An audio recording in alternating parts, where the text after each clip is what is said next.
في عام 1881 صدر أمر بإرسال القوات الفرنسية إلى تونس. كانت فرنسا تعتزم فرض الحماية على البلاد التونسية. واجهت تونس مقاومة كبيرة من قبل الشعب التونسي. قاد المقاومة شخصيات بارزة مثل علي بن غزاهم. أدى تدفق القوات الفرنسية إلى سقوط عدة مدن تونسية. تحت ضغط كبير، أبرمت تونس اتفاقية بارد مع فرنسا. وبموجب الاتفاقية، أصبحت تونس تحت السيطرة الفرنسية. تم تأسيس الإدارة الفرنسية للإشراف على الشؤون التونسية.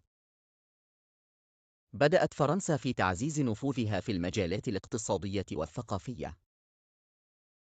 أثرت الحماية الفرنسية سلباً على الحياة السياسية للسكان المحليين. ساهمت المقاومة الشعبية في تعزيز الهوية الوطنية التونسية. استمر التونسيون في المطالبة بالاستقلال والحرية. تحت الحماية، شهدت تونس تغييرات ملحوظة في المجتمع. خلقت التغييرات الثقافية والاجتماعية نقاشات واسعة بين السكان.